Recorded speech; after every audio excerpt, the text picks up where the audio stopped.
नाही मी चूक केली का तुमचा व्हिडिओ बनवून? चूक केली का तुम्ही मला एवढ्या घाण कमेंट करायला लागला? ह्यांची लव्ह स्टोरी सांगून चूक केली का? मला कोणीतरी प्रश्न केला होता की दादा ह्यांची लव्ह स्टोरी कशी चालू झाली, काय झाली सांग म्हणून.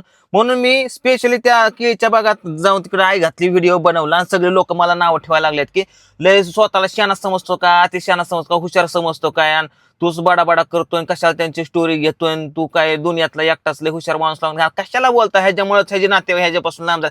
कशाला नातेवाईकापर्यंत जाता राव तुम्ही? कमेंट करणाऱ्याला बोलतोय मी. कमेंट करणारी बघत असतील त्यांना बोलतोय, सगळ्यांनी मनावर घेऊ नका. काय कमेंट केली की हे लय बाडाबाडा करतो, हे स्वतःला लय शहाणा समजतो म्हणून नातेवाईकापर्यंत जातच कशाला? हा, कोण कशामुळे लांब झालंय, कोण कुणाला बोलत नाही, मीच बोलत नाही का ती बोलत नाही, ह्या गोष्टी काय गोष्टी माहित नसताना कशाला वरतोड करून कमेंट करत असता तुम्ही? हा, मी काय टॉपिक कुठला चालू लव्ह स्टोरीचा, बाकीच्याच विषयामध्ये कशाला हात घालता तुम्ही? मी सांगतोय माझ्या भावाची कशी ह्या गोष्टी झाल्या, संसार लग्न ह्या त्या गोष्टी कशा झाल्या. हा, आणि ऍक्च्युली एखाद्याची बघा लव्ह स्टोरी कशा पण पद्धतीने होऊ शकते. म्हणजे काय गोष्टी पर्सनली असतात, प्रायव्हेट असतात, किंवा एखादी गोष्ट सांगितल्याच्या नंतर इतरांना राग येतो, किंवा ती गोष्ट सोशल मीडियावरती तर त्यांच्या फॅमिलीमधले कोणतरी बघू शकतो, ती गोष्ट यांना सांगायची नसेल किंवा बाहेर आणायची नसेल, अशा पण काही गोष्टी असू शकतात. त्याच्यामुळे मी त्या दिवशी व्हिडिओ बनवत असताना, यांच्या लव्ह स्टोरीचा व्हिडिओ बनवत असताना ह्यांच्या चेहऱ्याकडे बघून, किंवा आधीच मला हे दादा बोलले, तानाजी बोलला होता की पांडू असं असं असं आहे, जास्त काय ह्या खोलवर विचारू नको. मग मी मध्ये मध्ये प्रश्न विचारायचो, थोडासा टाइमपास कॉमेडी करायचो, म्हणून एक सपोर्ट होता. नाहीतर मी असा गप तोंडाला 2 किलोचं कुलूप लावून बसल्यावर मी गप बसलो असतो आणि ह्यांच्यात कॅमेरा ठेवला असता, मग ते बरं दिसलं असतं तुम्हाला कमेंट करणार, मग तुम्हाला बुडाला बरं वाटलं असतं, मज्जा वाटली असते. काय नाही मित्रांनो, असं काय मनावरती काय मी त्याच्यामुळे आजचा हा व्हिडिओ खास बनवतोय. मी गप पांडू गप, तुला बडा बडा ते शान आहे ना, तू गप बनव काय व्हिडिओ बनवायचा. मी आज यांचे परत एकदा स्पेशल घेतो स्टोरी, आणि जे कमेंट करत होते ना, तू गप बस, त्यांचं ऐकू दे. ऐका ऐका ताना, हे कुठे वहिनी घ्या, ही माईक आता घ्या, दरा दरा दरा दरा घ्या, आणि आता तुम्ही बोला. मी नाही कायच बोलत, सांगा तुमचं लव्ह स्टोरी, तुमचं गुणगान, तुमचं मी नाही काय बोलणार, सांग.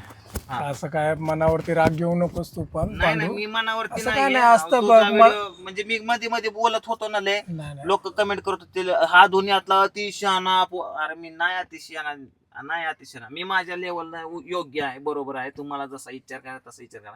लोकांची विचार करण्याची सरणी जशी असते तसाच तो माणूस असतो. तो जो दुसऱ्याला नाव ठेवतो, हे असा त्यो तसा त्यो तसा, तो स्वतःच तसा असतो. तोच अतिशहाणा असतो. अतिशहाणा त्याचा बळरिकामा, त्याचा आता म्हणलं असतं सगळंच. जाऊ दे, काय तू मनावरती राग घेऊ नको. सांग आता तुझं काय कसं होतं असं झालं. सगळं, आपण सोशल मीडियावरती आहे तर सगळ्यांचा एक विचार वेगवेगळे असतात. सगळ्यांचे विचार म्हणजे अरे मी राग नाही काय येणार तुला जर म्हणले झालंय अतिशहाणा, तू काय स्वतःला शहाणा समजत त्यांना, मग मी कशासाठी काय मध्ये मध्ये बोलत असतो. आणि आता पण मला ह्या व्हिडिओ खाली कमेंट करत असतात, अरे तू गप के बाबा, व्हिडिओ कशासाठी चालू केला, तुझंच लागलं बारा बारा करा. ठीक आहे, मी माझी गप बसून घे बाबा, बोला बोला. तर काय नाही मित्रांनो, बघा, ज्या ज्या दिवशी आम्ही बनवलं होतं ना व्हिडिओ, सेम स्टोरी तीच आता मला परत रिपीट करावं लागायला लागली. बाकी काय त्याच्यामध्ये चेंजेस वगैरे काहीच नाही आहे. म्हणजे नॉर्मली मी त्यावेळेस पण तेच मी बोललो होतो की आम्ही एका लग्नामध्ये भेटलो होतो, तनिषा आणि मी. आणि नंतर मग हिचा मेकअप आर्टिस्टचा कोर्स चालू होता, आणि मी ते गारमेंट मॉडेलिंग वगैरे शूटिंग वगैरे करतो, तर मला मेकअप आर्टिस्टची गरज लागायची. मग ते गरज लागायची त्याच्यामुळे हिला मी बोललो होतो की मेकअप आर्टिस्ट वगैरे, तू मेकअप वगैरे करत असते तर मला पण गरज लागते असं मेकअप आर्टिस्टची. त्याच्यामुळे आमचं जरा कॉन्टॅक्ट झालं, आणि त्याच्या कामाच्या ह्यानीच आमची फ्रेंडशिप झाली. आणि त्याच्यानंतरच पुढे ते आमचं बोलणं चालणं चालू होतं, आणि फ्रेंडशिप झाल्यानंतर मग हे सगळ्या गोष्टी वगैरे घडल्यात, आमच्या लग्नापर्यंत आलो आम्ही. वहिनी बोला की, म्हणजे सॉरी बोलशील का मध्ये? गप, असं काय. कॅमेरा बोल. काय नाही, यांनी सांगितलं ते अजून काय. काय नाही, मग म्हणजे असं भेटलो होतो, बोल ना, असं म्हणजे आपण फर्स्ट टाइम कसं भेटलो होतो. हा, लग्नात एखाद्याने प्रश्न, सॉरी चुकून मला बोलावं लागतंय बरं का, बोलावं लागतं चुकून. आणि म्हणजे काय माहिती मित्रांनो, हा. बघा आता आम्हाला पण आहे ना, लगेच इतकी सवय नाही की कॅमेरा समोर आहे ना लगेच फटाफट बोलायची वगैरे, इतका पण कॉन्फिडन्स नाही आमचा. तर आम्हाला कसं सपोर्ट होता एक पांडूचा, की तो विचारायचा प्रश्न, आणि त्याचा आम्ही उत्तर द्यायचो तसं आम्हाला सोपं पडायचं आणि बोलायला पण. आता आम्हालाच कळणं झालं की आता इथून पुढे मी काय बोलू असं. तर तोच सपोर्ट होता त्याच्यामुळे नाही तो नाही, बोलत कमेंट होता जास्त. करणाऱ्यांना जे वाईट ती कमेंट करत होतं, मी सगळ्यांना नाही बोलत. जे कमेंट करत होतं ना मी त्यांना बोलतोय, ऐका ऐका, बोल रे बाबा काय आता, कला काना का कला काना खा. जाऊ दे काय तरी. नाही, जाऊ दे असतं परत म्हणते लिहिलं अतिशय नाही बाबा, नाही मी अतिशय वहिनी कसं काय, बरं सॉरी चुकतोय माझं, परत बोलतोय. एकाच फील्डमध्ये काम करायसारखं होतं आम्ही दोघे, त्याच्यामुळे आमची फ्रेंडशिप झाली आणि तीच फ्रेंडशिप लव्ह स्टोरीमध्ये बदलली. मग नंतर मग तनिषाचा मेसेज मला बघते काय खरं आहे ते सांगतो. तनिषाचा मेसेज आला होता. काय आला होता, काय केलं होतं मेसेज? काय काम होतं? हां, तनिषाचा फर्स्ट मेसेज आला होता मला. त्यावेळेस आमचं काहीच नव्हतं, फक्त नंबर दिला होता, काय काम असेल तर मी फोन करेल तुला असं. मग तिचा मेसेज आला, काय काम आहे काय, कशासाठी? मेकअप आर्टिस्टसाठी. मेकअप आर्टिस्टचं काय काम असेल तर सांग मला. हिचा उद्देश हा होता मला मेसेज करायचा. नंतर मी म्हणलं माझ्याकडे म्हणजे कसं माहिती प्रॉपर तुला मेकअप वगैरे येतं का असं माझं मनात तो होतं तिला विचारायचं. मग मी तिला विचारलं की तुला येईल काय प्रॉपर मेकअप वगैरे. मग ती बोलते नाही माझा कोर्स चालू आहे, पण कधी काय असेल तर मी येईल, बघू करून वगैरे. ह्या त्या गोष्टी झाले. त्यानंतर मग त्याच्यावरूनच आमचं जे बोलणं चालू झालं ते चालूच झालं. मग तिला कधी यायला वगैरे असं भेटलं नाही, कारण ती राहती राजापूरला आणि मी राहतो मुंबईला. जवळ आसपास असलं तर असंच भेटलो पण असतो आणि असंच काहीतरी एखाद्या शूटमध्ये तिला घेतलं पण असतं मी मेकअपसाठी.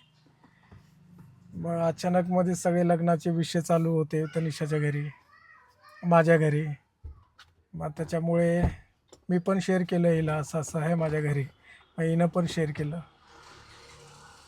मनात होतं आमचं, कधी बोलता बोलताच आमच्या मनात आलं होतं, पण कोण आधी बोलेल तेच फक्त आहे ना राहिलं होतं आमच्याकडून. तनिषा बोलेल की आधी मी बोलेल, मला पण तेच कळत नव्हतं की कोण बोलेल. मग त्यामध्ये एक दिवस अचानक मीच बोललो तिला की आय लाईक यू. मग नंतर ती पण बोलली मी पण पसंत करते. मग त्याच्यामुळे आमचं झालं लग्न. असंच आहे. बोल ना, आता मीच एकटा बोलतोय. बघितलं मित्रांनो, आता पांडूमध्ये नाही तर बघा किती एकदम घाबरत घाबरत बोलायला लागलो आम्ही. नाही ते मी बोलतोय चुकून, कमेंट करणारे होते ना मला तर वाटतं जी कमेंट हेट करतात मला, हेट माझं थोबडा दिसला की हेट करतात. असं वाटत असं इथं येऊन त्यांना मला बोलावं, हाणावं, मारावं. कशाला कुणाला हेट करतात ना, काय माझ्याकडे नाही एवढं नाही माझ्याकडं तू हेट करायला आणि जळायला यायची गांडवर. लय राग आलाय माझं मला स्वतःला. बोला रे भावांनो बोला. बघ काय आता बोल ना, कधी कोणत्या तारीखला भेटलो होतो आपण? कोणत्या तारीखला भेटलेलो? 9 फेबला आलं, परत 16 फेबला मी घ्यायला गेलो होतो ना, तुला आणायला आलो होतो ना. 16 फेब 16 नाही. मग 15 17. 17 हां सॉरी 17 फेबला आहे ना मित्रांनो 2022. 17 फेबला मी तनिषाला घ्यायला मी रत्नागिरीला मी स्वतः एकटा आलो होतो. आणि 18ला हळद आणि साखरपुडा झाला, 19ला लग्न. 17ला घेतलं तिला, मुंबईला आणलं. सकाळी मी गेलो होतो 17ला, आणि 16ला मी रात्री निघालो होतो मुंबईवरून. 17 मॉर्निंगला तिकडं रत्नागिरीला तिला मी मॉर्निंगला घेतली आणि तिथून मग मुंबईला आलो संध्याकाळपर्यंत 17च्या. मग 18 तारीखला हळद साखरपुडा, 19 तारीखला सरळ लग्न. हे सगळे विषय झाले होते त्या दिवशी आमचे 17, 18, 19मध्ये. मग नंतर 19, 20, 21ला हंगामा झाला चालू. कसलं? घरचे बघतात तनिषा कुठे आहेस. ते नाही सांगायचंय. ठीक आहे बघितलं का? बघितलं का? आता काय आलं वहिनीचं तोंडून ते नाही सांगायचं. म्हणजे काय अशा गोष्टी आहेत की बाबा ठेवायच्या असतात प्रायव्हेट. म्हणून मी ती मध्ये त्या दिवशी ह्यांनी असं बोलता माणूस सगळ्या गोष्टी बोलून जातो. म्हणून तो विषय डायव्हर्ट करण्यासाठी किंवा टॉपिक मला वाटलं की बाबा आता हे जरा लय खोल चालेल, मी लगेच मध्ये बोलून काहीतरी वेगळा विषय करा. हीच माझं चुकलं. आता काय जाणार आहे किंवा ते हेट करणारे आता मला काय म्हणतील माहिती आहे, अरे स्वतः हाणून कशाला घेतो, आम्ही हाणतो की येऊ का तिथं, असे पण म्हणाय बसल्यात. अरे काय म्हणतात माणसं, त्यांना तोंड दिलं देवाने भगवान, ते जुबान लगे हात फायनल से मागो असू दे. हा. अजून काय अजून अजून काय काय नाही. नाही. येळेची किळे काय. काय नाही. Thank you bye bye good night धन्यवाद का. बाय बाय गुड नाईट धन्यवाद. सुखाने राहा, दिल्या घरी शांत राहा, सुखी साबण राहा. नसेल तर शॅम्पूने ना. सुखाने ना आता शांत राहा म्हणावं लागतंय. शांत राहिली तर सुखाने राहायची. माझी असते सवय मध्ये बघा करायचं. जाऊ दे बाबा, असू दे जाऊ दे. तसंही निंदकाचे घर असावे शेजारी, आणि आपल्याला नावं ठेवणारे पण पाहिजे ह्या जगामध्ये. नावं ठेवणारे पण पाहिजे, कारण त्याशिवाय आपल्याला पण कळत नाही आपण किती प्रगती पण नाही होत तशी. पण होत नाही. त्यामुळे जे आपल्याला नावं ठेवतात त्यांच्यासाठी पण थँक्यू. तुमच्यामुळे माझ्यात कुठंतरी आग पेटून उठते, म्हणून मला चालना भेटते. आणि मी माझ्या अजून म्हणजे खूप असं मला काय झालं ना, मी मला लगेच शो होतो, राग येतो स्वतःवरती. आपण मागे चला पुढं, आपल्याला असे लोकांचे असं म्हणजे बरेच काय म्हणजे जे आपल्याला हेट करतात, डिसलाईक करतात, नावं ठेवतात, वाईट बोलतात, त्यांच्यातून पण मी शिकतो. बरोबर, शिकलं पण हा, पाहिजे. मी लोकांवरती राग करण्यापेक्षा स्वतःवर राग काढतो. असे असो, ठीक आहे. जेवढे प्रेम करतात त्यासाठी धन्यवाद, जे नाही करत त्यांच्यासाठी अजून कोपऱ्यापासून धन्यवाद. असंच आमच्यावरती लाईक करा, प्रेम करा. अजून काय नाही, बस असंच सपोर्ट करा. मी पांडूला ओळखतो, खूप मनापासून चांगलं आहे. चला लहानपणापासून मी बघतोय त्याला. आहे ठीक आहे, असं बोलत असेल, बडबड करत असेल, काही करत असेल, पण मनापासून तर खूप छान आहे. हेल्पफुल माणूस आहे आणि सगळ्यांना सपोर्ट करणारा माणूस आहे. थँक्यू. चला थोडस आता एक आवडतो, बघता बघता कुत्र्याने पिऊची चप्पल तोडली, त्याला सपकावणार आहे मी. हो आता अयो होय. तोडली नाही, अयो नाही, खरंच तोडली. मी बघत होतो.